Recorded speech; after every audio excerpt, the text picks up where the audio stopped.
Welcome back to Derry Public Radio. Reporting from the basement of the Derry Civic Center, this is CM Alexander with the news. Today's solar eclipse is driving all eyes upward.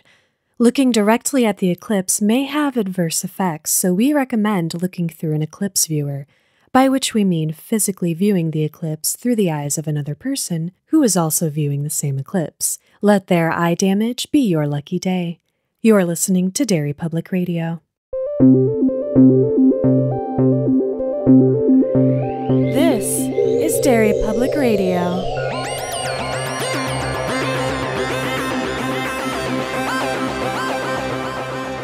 Welcome back to Derry Public Radio, a bi-weekly Stephen King Book Club podcast. I'm one of your hosts, CM Alexander, alongside Joshua Kahn. Hey, everybody. Benjamin Graham. Yo, constant readers.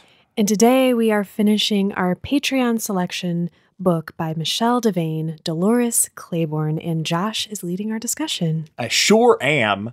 So let's recap where we are in Dolores Claiborne. We know that Vera, the woman that Dolores takes care of, is dead. She is suspected of murder by faking an accident because she allegedly faked her husband's deathful accident that we'll find out about later. That's such a weird way it to really say was. Yeah, it was almost words. I'm so tired. Faked her husband's death. I haven't slept in 4 days. Oh, this no. will be great. This is going to be a good one. And her husband deserves to die. And we've come to the point where Dolores is like, yeah, I'm going to kill this guy. And that's where we kind of left off, where she was going to figure out how to do it. I feel like we're all on board for that, too. Yes, absolutely. So where we pick up is that Dolores has decided, I'm using the well as a pitfall trap. And she's smart enough to realize that people don't just die like they do on TV. So if he goes down the well, there's no guarantee he'll die right away. There's no guarantee people won't see it. All of these things. So she's biding her time, which I thought was smart. Smart and hard. That was the source of so much anxiety in this book, is because we know so early on what he's capable of and just have to sit there and hope he doesn't do something else. Dolores tells Andy that this period was the most helpless she's felt in her entire life. And you feel it so much with her just stuck. And she can't figure out how she's going to get to the point where she needs to do what she needs to do. And here we have Vera stepping up again, giving the inspiration. Last time it was drunk men have accidents. Now it's her obsession with this eclipse. And she rents the ferry so that she can have a bunch of people on there. The hotel is putting something on the roof. So all these people are coming to be a part of this eclipse. And Dolores realizes that's at least 700 faces looking up. Right. Yeah, especially because there are two specific spots on the island that she knows for a fact are going to be completely full. And if everyone on the island is going to be at this rooftop deck or on Vera's ferry, then it's pretty unlikely anyone's going to hear screaming. I like the idea of dropping him down something when everyone's looking up. Yeah, it's poetic. Yeah, it feels good. In this little segment while they're talking, I wanted to talk to you guys about Vera and Dolores's relationship. Because I got, during this segment, it's the first time that I thought, I think Dolores means a lot more to Vera than even Dolores realizes. Because Vera is super obsessed with the idea of this eclipse, and Dolores thinks it's because Vera's kids are going to come and join this party. And so she's all excited about it. But when Vera first is telling Dolores about it, she stops and she says, Dolores, I want you to come here and go to the eclipse with me, be with me on my boat. And she has this thought where she says, and you won't have to like bend and scrape, and she kind of gets interrupted because that's the moment when Dolores has the idea of this is the time that I have to get him down the well. So she gets distracted and doesn't really finish the thought, but there's just this moment where it's like, it's so real and like vulnerable sounding of Vera, where she says, listen, yeah, I want you to come, but not as my housekeeper. Right. I want you to come as a friend. And then it gets sidetracked. Yeah. But that's the first of the times that I'm like, I really like these two's relationship because it's so much more. It's really deep. I wonder, because that happens, like you said, it's so real because that happens in life so often. I wonder how many people have ignored me, but they've actually been thinking about killing their spouses. I owe everyone an apology. What just stuck out to me, I made a weird face at you when you pointed that out, Ben, and it's because, and we'll get to this discussion, she knows her kids aren't coming. Yeah. So the fact that she is inviting Dolores, I feel like almost fills that void, I think. So that adds another level of depth to that relationship, that she's eventually going to have to break that news to Dolores, but at least she'd have Dolores there. It's weird that she's renting this ferry for all of these people. So you think this lady has a ton of friends, and it's clear like later people came, they partied at her house. There were people there, but it's like Vera has no friends except Dolores. Mm-hmm. And after this, she knows the date now of when she's going to kill her husband. And the stars also kind of align because Selena gets a job as a camp counselor. So she's going to be off island all summer. She calls her sister-in-law to say, hey, we've taken your kids for some time. Do you want to take the boys for a few weeks in the summer? So she gets everyone out of the house but her and Joe. This was heartbreaking with Joe Jr. because she had to convince him to leave. She had to finally pull him aside and say, just think of it as a vacation from your dad. And then he's like, yeah, all right, I am out. Yeah, I don't know how much we talked about his relationship with the other kids last episode. Not hardly at all. But it is a huge bummer in all three cases because, not only the fact that she has to convince Joe Jr., but just Little Pete's entire deal sucks. Yeah. The youngest just idolizes this piece of shit dad. Yeah, and he's getting in trouble at school and using slurs and really mimicking his father's behavior. And she's like, oh my God, he's going to hurt all of the children in various ways. And also sexually abuse one. What's going to keep him from sexually abusing little Pete too? And then Joe Jr. is doing really, really good in school. And he got the first A, I think, on a report that his teacher had given in like 20 years. Yeah, the A+ that he got for a paper on Roosevelt. That he picked that because he knew it would piss his dad off. Which is amazing. And he has an opportunity to get it published in a magazine, and he's like, and listen to him, like. Yeah, it's such a touching moment when Dolores is, when he says, okay, I'm going to go burn it now. So dad never sees it. Dolores like, the hell you will. And he just runs off smiling. It's a very sweet moment.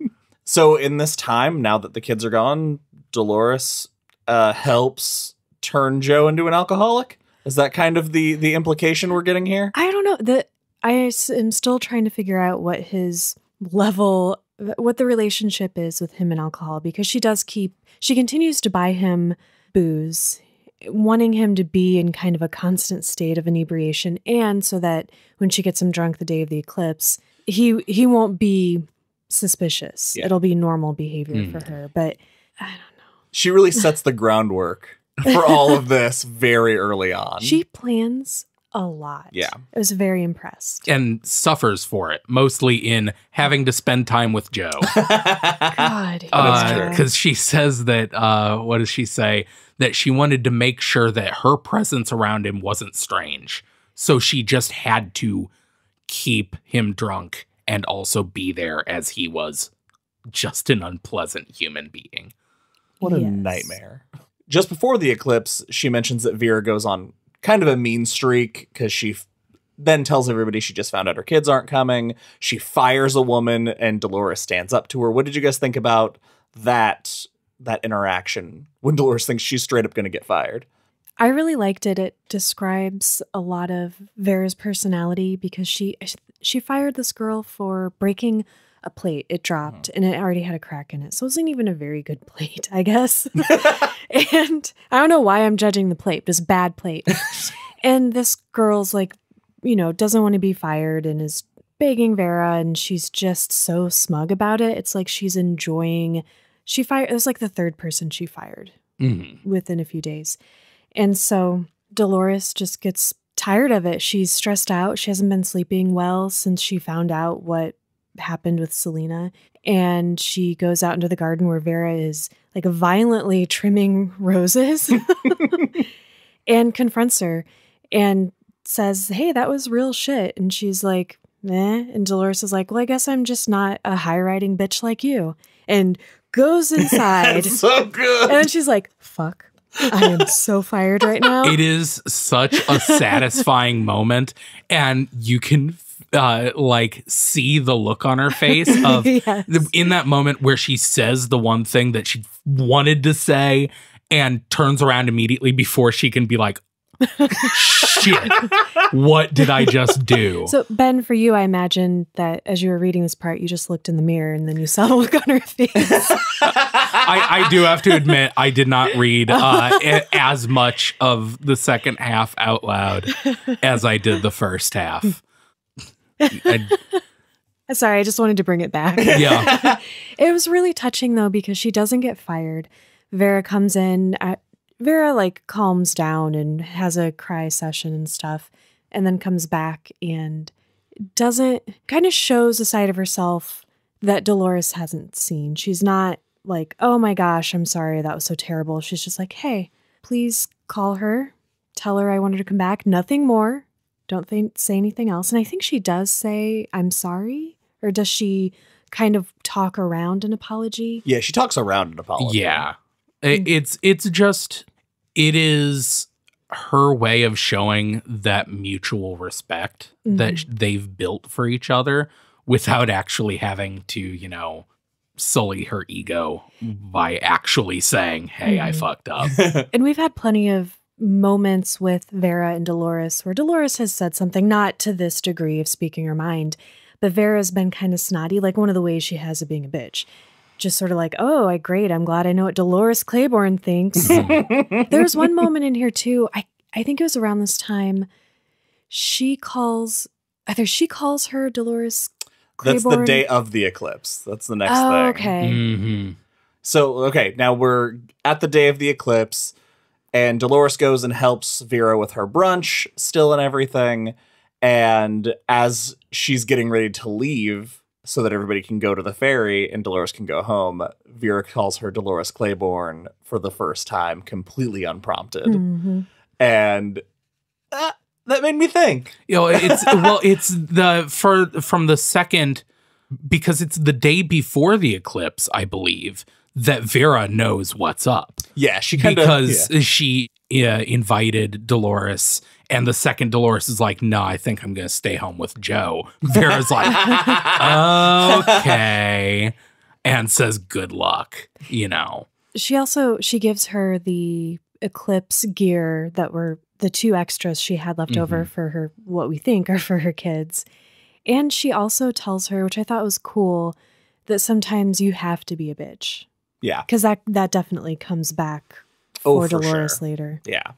So she goes home. Well, before she goes home, she stops by, buys a really nice bottle of liquor, and brings it home to Joe, makes him a delicious sandwich, all the while thinking, I better make it good because it's the last stuff he's ever going to eat and drink. I would have spit in it. She's too nice. This lady who kills her husband. It's just the whole time that she has to keep giving herself that pep talk of, I'm going to kill my husband today, over and over, to the point that it feels normal. That would be so... I would be so anxious the whole time. I can't even imagine being in that position. What did you guys think about when he thanks her with a kiss on the cheek? The face you just made, Sam. So disgusted on her behalf. I was thinking about him. I thought he kissed her on the mouth because she was like, I've had Yeah. had better. It was her mouth. Yeah. Yeah, I appreciate what you tried to do there, but no, he kisses her on the mouth, this disgusting pedophile, and he has onion breath, so great. And she's thinking, I've had better. And then he's like, hey, maybe me and you can get up to the Dickens later. And he's impotent. So they haven't. Oh, why are you guys laughing at me? And I bet he has a tiny, ugly dick. Fuck Joe. For sure. I didn't even know what I was saying. No, it was probably meant to give more doubt or anxiety to that moment for Dolores. Like, of course, the day I'm going to kill this douche, he's actually nice to me. But what he has done is so egregious. I was just like, oh. Yeah, it's that moment like where even as small of a positive thing as it is, killing someone is such an unimaginably huge deal. It shows that she's just looking for anything to be like, I don't have to do this huge thing. But of course, in the end, she's like, no, one kiss is not even close to paying for it all. So the eclipse begins. They have their viewers. Joe is kind of resistant to it, but as it starts happening, he gets really focused on it. And we get the first glimpse of the crossover in our book. Did you guys know that? So the crossover is to Gerald's Game, to the main character, Jesse. These two books were supposed to be part of a series called In the Path of the Eclipse, which I had never heard about before. Cool. And I don't remember this standing out to me as anything particularly weird. You know, it's a King book. You sometimes have like those weird moments, which I always really like. But listening to it this time, it was so freaking bizarre because she's doing the interrogation, right? And I talked about it before. There's some sounds of like the recorder being moved closer to her, Andy opening the drawer. You don't get their other voices, but that's fine. This part and the next two times she references this, there's this sound that our listeners will recognize from our previous episode because I kind of mimicked it for our transition of a glass breaking and like electric piano music playing and the sound of this sort of like heavy machinery sound. There's just like this weird atmosphere and music in each of these parts. And it was very, very strange. And it made the strangeness of this connection to this other character for these two books that did not ultimately become part of a series really stand out in a way that it did not just reading it. So I was curious, I guess I'm the only one who listened to it, if it was jarring to you guys at all. I don't know if jarring is quite right. It definitely stands out because if you have no knowledge of Gerald's Game, which I pretty much don't, never read it, haven't watched the movie. So the only way I knew that that's what this was the forward to this book is like, oh yeah, this happens at the same time as a book called Gerald's Game. So having no knowledge of Gerald's Game, it is like, what does this have to do with anything? But I do think it works because of how dreamlike and how it doesn't seem like it needs to have an exact meaning. Right. It is just this strange quality. yeah, I guess. See, I haven't read it, but I've seen the movie, so I knew a little bit about Gerald's Game. And I've known for a long time that this was a big crossover. A lot of people have pointed that out. So I knew it was coming. I did not know it would be so much. I expected it to be one of those two sentence references that we get in some books. But the fact that like the passing reference to the town down south where no one lives, which that's not possible. That was Stephen King making a mistake. I checked the timeline and that doesn't add up. Because he's talking about Salem's Lot, right? No, this book happens 3 years prior to Vampires in Salem's Lot. no. Oh, wow. I checked the math just in case because I'm a big fucking nerd. That's really cool. I didn't know that. But yeah, I expected it to be just so brief, and the fact that it comes back and it's so detailed, I was very surprised by. And now I know why people were like, oh, are you doing Gerald's game next? And we were like, no. Yeah. And people were like, well, you should. See, no, I don't think we need to. That's the thing I will say is it made me want to read Gerald's game more than I've ever wanted to before. Gerald's game is great. And this is just for the listeners because you guys won't know what I'm talking about. I picked this up when I was in high school. So it's probably like 16 or 17. And my stepsister and I were trying a new thing. I didn't know what the book was about, just for the record, where I was going to like read out loud to her because she'd never read Stephen King. Oh, no. Oh, boy. Yep. Yeah. And to her credit, she was all in. We stuck with it for a All while. right. Well, there you go. So Dolores finishes this vision and she gathers herself because now is the time to put the plan into action. And she tells Joe that she knows about the money. And I was immediately horrified for her. It's a bold plan. It is a bold plan that she does not go to protect herself in any way. She just goes for his jugular right out. And it's great because she says, hey, I know about the money. And he laughs at her and is like, ha, see, I told you. You didn't know everything. And she tells a slight variation of the truth about her actually getting the money away from him and that she's pulled it all out of the bank and she's hidden it. So now she's got one over on him. And suddenly that stops being funny real fast. I am kind of surprised by the approach because of how violent he's been to her in the past. Mm-hmm. But I guess she had to get him so angry that he would chase her. Not just chase her, but blindly chase her. Fill him with so much blind rage he couldn't see anything. She lets herself be attacked because she doesn't want him to show any defensive wounds, which is another part of her planning ahead for all of this. And finally says, I'll tell you where the money is. I'll lead you to it. Just don't hit me anymore. And he's like holding her by her dress and they start heading back out towards the well. And she notices that she looks up and sees the eclipse is almost full and then breaks away. And I shouldn't say in a cartoonish fashion, but it is kind of cartoonish. She runs and hops over her pitfall trap and he just steps right onto that wood and doesn't fall all the way through. It kind of is cartoonish because before she breaks away from him, she gets distracted by the eclipse. She's like, Joe!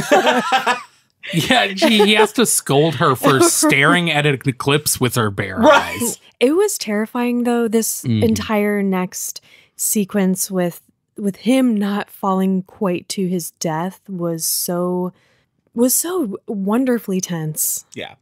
I don't know what I expected, but yeah. I didn't expect him to still be hanging on and like asking for help. And the moment he realizes that she is not going to help him, and you see that dark switch go a shade darker than you thought Joe could go, and he tries to pull himself out, the wood breaks and he falls, and she thinks it's done. No. But it lasts for so much longer. There's a part in here that reminded me of The Outsider. Did you guys catch it? No. I think it's later because he tries to come out again.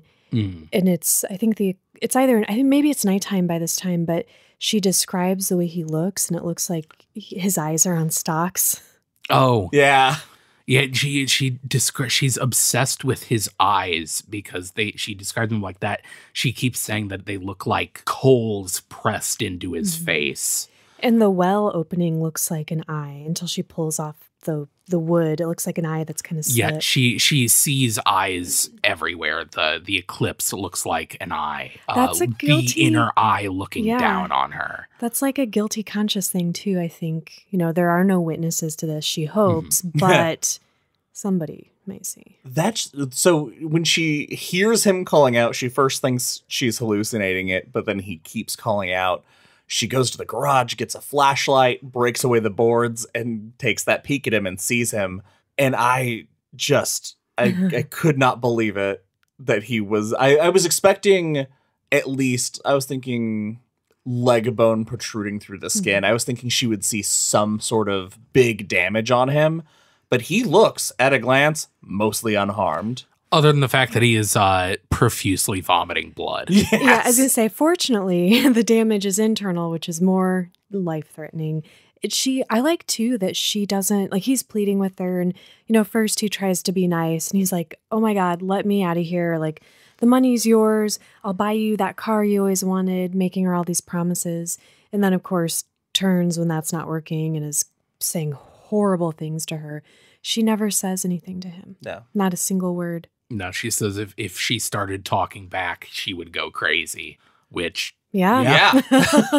Now, he tries to climb out. He falls back down because he's sure his ribs are completely broken. And I think he doesn't even make it halfway up at this time. She goes home, throws up, as you would do, and goes to bed.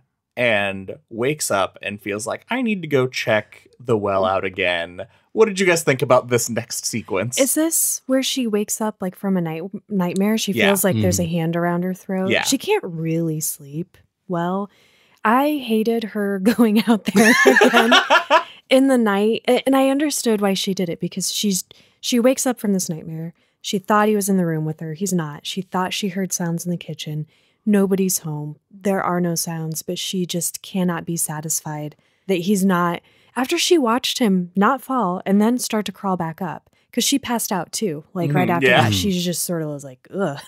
It's like the nightmare part of this book. And it just keeps going because she okay, so it's the middle of the night. She wakes up, she goes back out to check. And as she's approaching, and when this happened, I was like, this is a hallucination. I thought so too. My first immediate thought was like, oh, this isn't actually happening. Because a hand reaches out of the well and grabs her ankle. And I'm like, no, it doesn't. But she falls and she sees that Joe has scrambled up to almost the top of the well and is trying to drag her into the well. And it's so fucking scary because she's like kicking at him and can't even reach him. And just as he's about to pull her in, she pries a rock out of the ground and caves his skull in with it. Breaks his porcelain teeth. She describes the sound like a plate cracking and that it lives in her head for the rest of her life. It wakes her up in the middle of the night. It's so terrible. Joe, of course, falls back into the well. The rock falls in after him.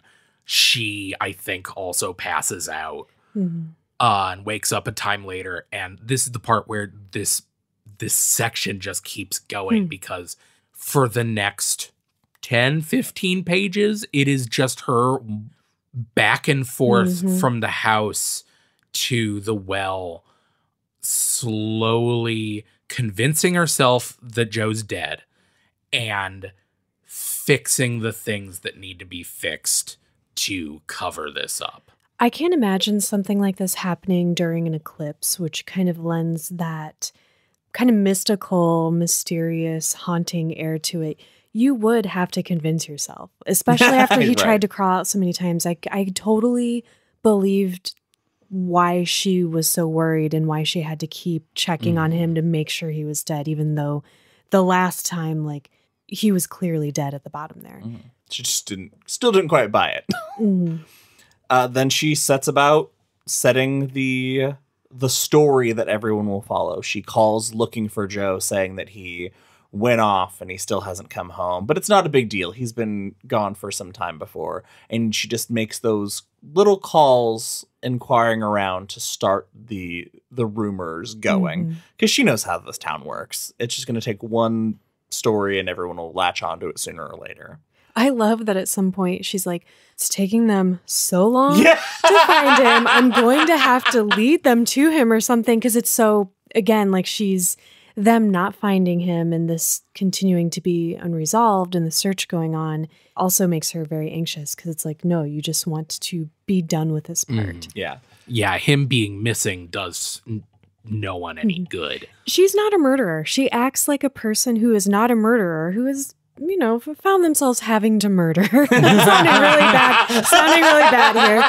But no, her thought process and responses and how she's feeling is what an innocent person would feel like. Like all this paranoia and, oh my God, I just need this to be over and all this just anxiety. It's really cool. We get another glimpse of how Vera knows what's going on because she calls into work sick, or basically saying, I can't come in. Nobody's found Joe. And there's a silence and she says, maybe he's had an accident. Let me know if there's anything I can do. And then they get off the phone. They're like, Vera, you sly bitch. It takes a week for them to find Joe's body. And it's a search party that they pretty much lined up and were just going to comb the whole island until they found him. So thankfully, she didn't have to find him, and someone else was there to find him. And Selena came home. She left the boys, but she called her and said, hey, your dad's missing. Do you want to come home? And she left camp or whatever swimming thing they were at and came home. This broke my heart because Selena comes home and she goes to her mom and says, did you have anything to do with this? And Dolores has to just hope that she can say no and she'll believe it. This only bothered me because she claims to have been afraid of Joe and is like, I didn't like it because she kind of used Selena's fear of him against her too. And I get why she did it. 'Cause she's like, yeah, I the only thing that happened was he beat me up and then he, went off drunk. And I was just scared. I was just trying not to get hurt. You know what that's like. Which is problematic because she's using that against her. And I get why she's doing it because she just needs her to believe that it had nothing to do with her so she doesn't feel guilty. But at the same time, she was the lady who busted him upside the head with the milk pitcher and was telling Selena, do not worry, he will never touch you again. And so it didn't match to me. And I think that that's probably why Selena doesn't believe her. So we get a small glimpse that the two of them have become estranged ever since. Selena's now in her 40s. She's rail thin, never married. Which is fine. She just, all of the contact feels forced. And she's an alcoholic. But I want to read this. We talked last episode. There are so many fucking amazing lines in this book. And I wanted to read this. It was mostly for Selena that I led him to his death. And all it cost me to protect her from him was the deepest part of her love for me. Oh. Fucking brutal. Yeah, heartbreaking. And she talks around there later, too, about how Selena she was trying to protect her, but she was the greatest victim. She's the one who suffered his death the most.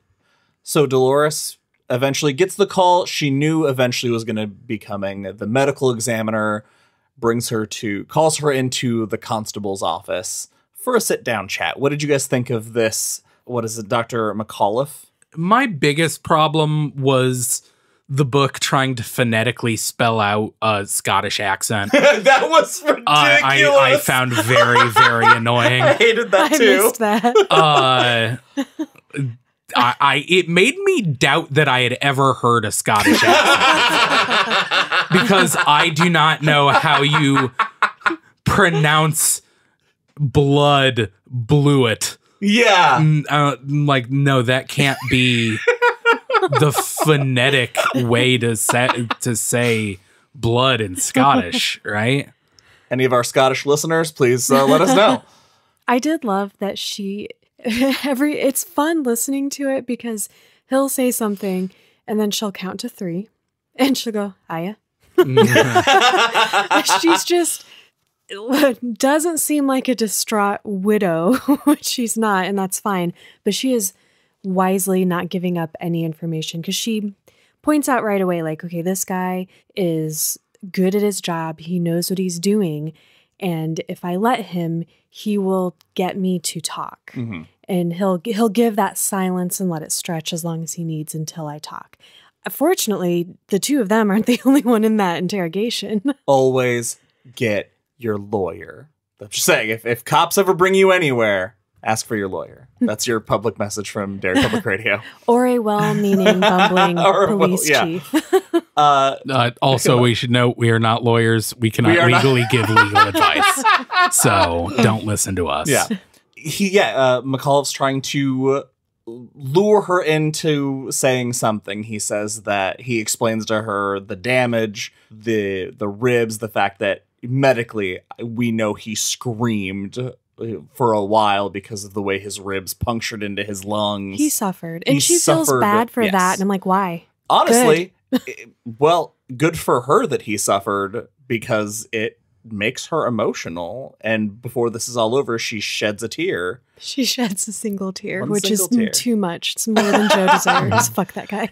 I just love the moment that he's pressing her for the caved in skull. They found the rock. They know his skull was caved in, and that's how he died. And he's trying to put the pressure on, and the two of them stay silent for so long that the constable gets uncomfortable. And he's like, well, I thought we both agreed that could have happened. He could have pulled it out, and it fell on his head when he landed. The guy's like, God damn it!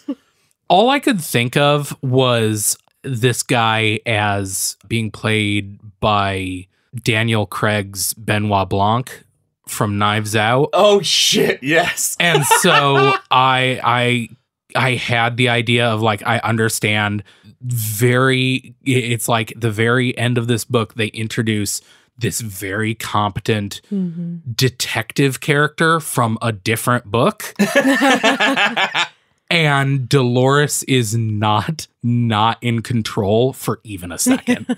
It's a great segment, but I felt no tension at all because it just felt so clear that Dolores was just like, I'm too fucking old-timey wise for this bullshit. Well, there's no tension because she's telling this thing that happened in the past, so we know she got away with it. But I didn't think about that at the time. It's just like, I guess it was cool to see her keep her composure with this, like guy from away who's sort of a big shot. I like that she kept her composure by channeling Vera. Yes, she heard Vera by the well too. Vera's voice has been with her, sort of described as like in her head, but also outside of her. Yeah, like she could have, if she feels like if she would have looked to her left, she would have seen Vera. The moment where in telling the scene of her at the well with Joe, where she so emphatically says, I heard Vera's voice. No, it was not in my head. I'm not joking. I am very serious. I heard her voice out loud. If your tape recorder had been there recording, you could have played the voice back on tape. I just thought that was really cool. It's so fucking cool. I want to believe, and I'm just going to do it, that somewhere at that same time, Vera was on her boat or whatever, and she was saying those words. I'm going to buy it. I also liked, she draws on Vera for strength when she's feeling antsy. Because this guy is good. That's where probably the most tense thing comes in. She admits she was about to say something, even if it was just like, hey, didn't your mom ever tell you not to stare? And she thinks, what would Vera do? She wouldn't give in. She'd look at this guy like, piece of shit, you don't have anything on me. And then she calms back down and is like, yes. The single tear and the not saying anything ended up working in her favor altogether because it was ruled death by misadventure, which is not a thing that I knew could be ruled.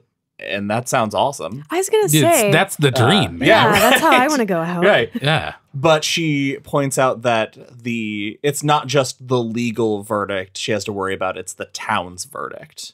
Because if they don't want her here, they can make that happen because it's such a close community. But the fact that she shed that tear and the constable doesn't want to keep his mouth shut. Everybody found out about that story. Or his stomach. They had a standoff again towards the end, and it was really stretching out, and then his stomach growled. Oh, yeah. I forgot about and that. It broke the tension, and the inspector was like, fuck, all right. So now we get to the whole reason we're here. the day in question, the reason that she is in the interrogation room, the day Vera died. Man. Now, when you, with the way the story is told, all over the place, what were your thoughts after how intense the story of Joe is? What were you expecting going into finding out what happened the day Vera died? I forgot Vera was dead, and that's why she was there. I know that's stupid because it's the whole book is an interrogation. And you're listening to it. You can't forget that. But it was like I was surprised all over. It's like, Vera's dead? No. I didn't have any preconceptions of what was going to happen, but the speed with which it happens was still surprising because they don't waste any time. Yeah. She doesn't waste any time getting to the point of it. She is hanging sheets with the 6 pins and not 4. And Vera is up in her window watching like she likes to. In her wheelchair. In her wheelchair. She's been put where she can watch. Her brakes have been put on, and suddenly she starts screaming about the dust bunnies. And when Dolores looks up, she's not in the window anymore. And she sprints after her. And when she finds her, Vera is standing, which is surprising because she has not walked in what seemed like years. And it was never clear. Like, she wasn't, it made it seem like she was in a wheelchair because of her health, not because she was paralyzed or anything. That's what I assumed. Yeah. But she is walking and she's slowly backing towards the grand staircase. And before Dolores can even get close to reaching her, like she just barely misses reaching after her as she takes the first step off the stairway. And there are a lot of parallels to the night she murdered Joe. Justice was served. In her slip rips, like it had that night. And as all of these things, it's happening very quickly, but as each thing happens, she thinks about Joe. And it gives Vera's accident this really spooky quality that it wouldn't have had otherwise. Like this sort of mystical component that really goes well with the eclipse part and the, visions and voices and everything. Yeah, that's true. If we would have heard this story before the story of Joe, it would not have had any of those eerie qualities. And I feel like Ben, you said, this is so much faster than the telling of Joe's story that it really benefits from how drawn out Joe's story is because all those moments hit one after another, nice and sharp. And Vera's not dead as she gets down the stairs, which I 100% thought that was it. I thought that she was dead from the fall, but no, she goes down there. There's this one very creepy moment where Dolores turns back and looks at the wheelchair, and she sees Joe's face under the wheelchair in the dust. That was a bit horrifying. Yeah. And she rushes down the stairs to Vera's side, and Vera is as sharp as she has been in years in this brief moment. She's having some very strong lucidity right now. She wants Dolores to finish it so that she doesn't have to suffer. She's like, I was willing to live out my life, but this is a little too much. She's like, her legs are folded up under her grotesquely. She is very, very much injured, and the quality of her life, she believes, would be just nothing if they tried to save her. I didn't realize this was happening because I couldn't remember this component of the book, but Dolores, she doesn't want to do it, but she's going to do it. And Vera makes a comment about being tired of seeing that car being pulled from the quarry and seeing the water, rushing out of the open windows. Yeah. I didn't catch it. I assumed it was something about her guilt over killing her husband. That's what I thought too at first. Yeah. Okay. Yeah. I was very confused. I thought she was kind of slipping again because we know hit a tree. He hit yeah. I didn't even think about it. I was just like, oh yeah, car crash. Her husband's dead. It did not occur to me as anything out of the ordinary. What really struck me was the quickness and unquestioningness with which Dolores grabs a big marble rolling pin. I have one of those. They could do the job. Probably, I wouldn't know. But I hope when you edit that, extend that pause. I don't know. I think I bought it because of the story she told about their relationship, and seeing Vera like kind of in her prime, and then throughout her life as Dolores wasn't just the housekeeper. She became the caretaker, and then she became the companion as well. I guess I bought that she recognized what she was doing for her instantly. It was still very disturbing, though. And I also wanted to ask at what point, because it was at this point that I started getting the picture of what was about to happen. Why she was in the interrogation room? Yes. Oh, yeah, because she's setting up a crime scene yes. on accident. The fact that the first thing that she has done, this person that is under her care has taken honestly, well, as we'll find out in a second, a fatal fall. Yeah. And the first thing she does is go and grab a murder weapon. And bash her head in is what she would have. Like, how do you explain that? Like, well, she fell and I had to bash her head in. God. It just reminded me, this might be one of our Patreon-only episodes in which we discuss the short story in the breakdown? In the rundown by Joe Hill. Go to our Patreon. Yes. Just gave me shades of that story, you know? Yeah. I think, so part of what I was coming around to was that one of the reasons Dolores didn't hesitate is they now, over all these years, they know they share that very specific burden of having murdered their husbands and the nightmares that accompany it. And so that is a big motivator in her granting that peace. And I think she would have taken that rolling pin, killed Vera, and gone to jail. I don't think she would have tried to cover it up as an accident.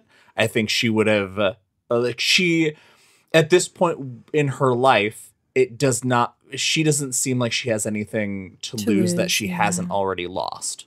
And I feel like she'd be willing to take that punishment to set Vera free and pay for the crimes she did commit. Yeah, she is operating from a place of guilt still. Like, even though dude deserved it, nobody would convict her.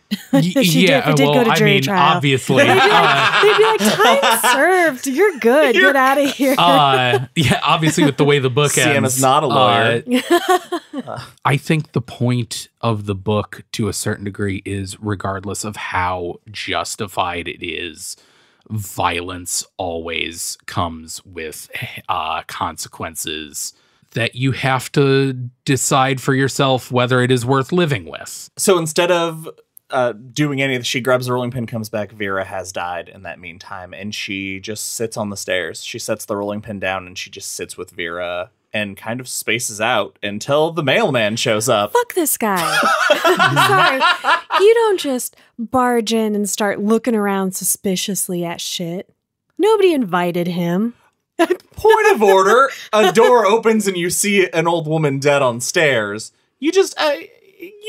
And everybody knows she murdered her husband. Like, that is the consensus of where we're at now. And she even says the look on his face when he storms in, he interposes himself between the two of them, and the look on his face is, you won't get away with it again. You are correct. I'm still pissed about it. But the first thing she does is he says something about the rolling pin, and she lies and says, I was making bread when I heard it. I love this discussion she has during the interrogation about the lie. She's like, when you're innocent, you don't have time to concoct this story. So she's like, I look more guilty because I was just saying anything that came to my head. I didn't have that time to prep and make sure that I'd covered all my bases, which is such a weird way to argue like how someone innocent might look guilty. Mm-hmm. So they call the police, the body is taken away. We should mention the reason he knew something was wrong is that her slip that tore is at the top of the stairs when she said she was just in the kitchen. Okay, so this did not make a whole lot of sense to me. Yeah. So when Vera started screaming, Dolores was in the side yard, right? Mm-hmm. But when she runs up, she's at the top of the stairs. She runs up the back staircase from like the servants' stairs from the kitchen up. Okay. Yeah, that makes more sense. We find out this time the jury of the town has decided she's guilty. There's a note on her door saying you won't get away with this again. People are harassing her with phone calls. A truck drives by and they're firing shotguns in the air because bullets never come down. I don't think that's related, though. That just... I did not take that. I just took that as that's something the people of the island do. I don't think so. I grew up in the country, and that's not entirely wrong. Right? This isn't the country, though. Because they're just like driving around. The way it seemed they were just like out joyriding because they don't necessarily bother her until she yells out at them like, hey, fuck nuts, cut it out. And they're like, hey, get off our island. You know, as an afterthought. I disagree with you, but I so enjoy the idea of her yelling at people who aren't harassing her that I'm on board now. Yeah. She has to unplug her phone so she can go to sleep. Next morning, she plugs her phone in. First call she gets is from the man that is her financial planner. Yeah, Vera's financial. Alan Greenberg. Who she admits she signed papers for her. She thinks that's why she's in trouble. Yeah, she's like, oh, fuck, I'm going to be in trouble for this too. No, she finds out she is the sole beneficiary to the sum of $30 million. Fucking A, man. It's so funny because she, like, when he says she's left you're the sole beneficiary, immediately she knows how much trouble that means she's in. Because when the town is convinced that you murdered someone, that then leaves you a large sum of money. It's just going to condemn her even further. But then in her head, she's like, oh my God, the more money she leaves me, the worse it's going to be. So if she leaves me a couple $100,000, I'm fucked. Yeah. Well, and with the gift to charity, maybe she'll get like 50 grand. Yeah. But she's super fucked. It's 30 million. Who cares? Leave. Buy your own island. The amount of times she has to make him repeat it fucking killed me. She is asking him, what about her family? What about all of this? And this is when he drops the bomb. This happens so slowly, though. You don't understand. Like, it unfolds very slowly. For a minute, and I was like, oh, damn, this is nuts. I was like, oh, she was talking about the car and seeing something come out of the windows. I thought that she set up the accident of her husband, and the kids were also in the car. Like, she didn't know they were going to be in the car, and they all three died. She took his kids to see his mistress? No, well, no, I mean, that's when he died. No, but I think she thought that he was on his way to affirm the mistress, but for some reason he had the kid. Gotcha. Like, he wasn't supposed to and had him, and that's where all of her guilt came from. But people saw that because her kids died as a consequence. But people saw the kids after that. I had to remember. I was like, no, dang it, that doesn't make sense. But, no, I had the same same thought process of like, being that's like, wait, dark. Whoa, she killed her kid. Wait, no, that doesn't make any sense. See, I thought that the argument that was the last time anybody saw them together was about a car. That's all people heard. I thought her kids figured it out and essentially cut her off entirely. And that's why, like, she was the beneficiary. But finding out that the argument about a car was about him buying this car. And her giving in to getting her son this speedy car when he was just a teenager is from her guilt over taking their dad away. Her and both of her children were in the car. They died almost exactly a year to the date of their father's accident. Because her daughter she's like, well, don't I get a car? She's like, you're 14. Yeah. Not yet. And so she was driving. They were joyriding and drinking and stuff. And she took a corner too fast. And So for the past 30 years, Vera has been just as long as I liked the idea that as long as someone doesn't know, she can pretend they're alive. And that was what she was doing with Dolores, was that she was keeping them alive. She was making up stories of what they're up to now, that, you know, this one's married, this one's career is this. She was Kaiser Soze pretty hard. She really did Kaiser Soze it pretty hard. Her daughter ran a fashion label named after the city that she was born in. Yeah. And one of them, the boy was in a barbershop quartet, but it was just a corkboard. They were married. They'd gotten married. Her daughter had gotten divorced. Yeah, she had elaborate. grandkids. Yeah. It makes sense though why she moved to the island to live permanently, because her kids she didn't have to face that reality there. Mm-hmm. Now let's talk about, see, it sounds like you have a problem with this, and I really like this. Because this whole book has been just Dolores talking. And in order to get the epilogue, it is done in the style of a scrapbook. That's fine. I just don't understand why this scrapbooker would be talking about all this town news. It's relevant to the town people. And then is like, also, Dolores' daughter's finally going to come visit her. It was. I didn't take it as a scrapbook. I thought it was supposed to be like the blind items in the town newspaper. Yeah, well, I mean, the why chapter's would that just make the town newspaper? The chapter's because just it's a called real scrapbook. small town. Yeah. I don't buy it. It's like the article, it sounds like the person's like one of those busybody, it's like a busybody newsletter kind of a thing. Sure, I just didn't buy it. I can't believe that's the format is the problem that we have a problem with, and not the fact that Dolores gives away $30 million. That's the other thing I hated. I only hated it because I don't hate that she gave away the money. I get why that would kind of fit with her character. I don't disagree with it. She has kids. She has 2 kids who maybe could use some, like, give away most of it, but maybe set up a fucking trust fund for your kids and their kids. But, and I mean, I could be just reading into this because, let's just say what the scrapbook said. Like, the articles that are listed, we find out that Dolores was found innocent, that she had nothing to do with the death. The $30 million was anonymously donated to this orphanage. You think she gave that away so Selena would trust her again? No. Oh, okay. And that her kids are coming back this year for Christmas is what this thing that we've been talking about for a really long time is. Right. It says that just like the majority house leader and the author are coming to spend Christmas with their mom. I thought... Because also little Pete died in Saigon. Yeah.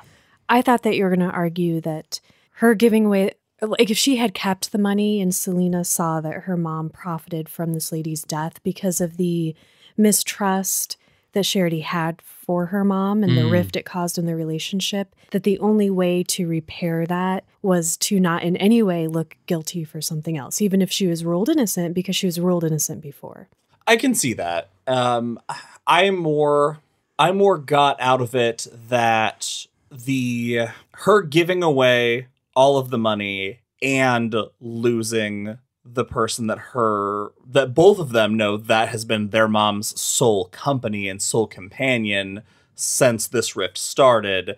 Their mom is now entirely alone, and that is what brings them in. I think that the getting rid of the money isn't about proving innocence. It is just, I don't know. I think it's more about their mom being alone and not having there's been no gain. It's not about giving it away. It's that she has not gained. She's only lost. And I don't think that's to do with trust exactly, but you don't think if she had kept the money if she kept the money, would her daughter be coming home for Christmas? That's what I was trying to figure out. And I didn't think that at the time, just as we were talking. I was like, oh, I wonder, because I'm trying to figure out why she didn't keep some of it like I said, like the very minimum, if you didn't want any of that money, you might still set up a trust for your kids. Like, you would want your kids to be taken care of. But they also don't need it. They're both very successful. $30 million, Josh. Yeah, but she's also not fancy. Like, she's not going to turn to her. Like, what about Dolores would ever give you the idea that she would want her kids to take a handout of millions of dollars and live their lives? She's a human person. No, I know. Yeah. it hurt. If I found out my mom gave away $30 million, I'd be furious. But I am unsuccessful and poor. This fictional character losing $30 million caused me pain. All right, let's go around and rate this one. Who wants to start? I guess I'll go first. You're both looking at me. This is it's a very good book. I enjoyed it thoroughly. It is moving in parts and really just kept my attention. That said, I can't see in a year looking back at this book and remembering a whole lot of it. It's a very, for having such heavy themes and heavy like goings on, it's kind of light on plot. That said, just a real entertaining read, really well written. I'll give it a 4 out of 5 blue chambray shirts. That was interesting. When you were saying that, I was thinking, yeah, it is kind of like a short story. Yeah. Even though it's a full-length book. I will never be able to read this again, unfortunately, but that doesn't diminish how much I enjoyed it. And it is not the book's fault, what it does to my brain. So I'm going to give it 5 out of 5 blue chambray shirts. I loved so many of the wonderful lines in this book. Like, very rarely do I quote a lot of lines of dialogue and stuff from the book. So when I do, you know that I'm really into it. This is another example to me of things like Pet Sematary, that it's the horror isn't the monster. It's like the horrors are real. And getting back to, after spending our time with it for so long, getting back to King writing real horror felt really great. So yeah, I really loved it. I'm going to give it 5 out of 5 blue chambray shirts. That is it for this episode of Derry Public Radio. Join us next time where we will be watching the movie. For Joshua Kahn and Benjamin Graham, I'm CM Alexander reminding you, sometimes you have to be a high-riding bitch to survive. Sometimes being a bitch is all a woman has to hold on to.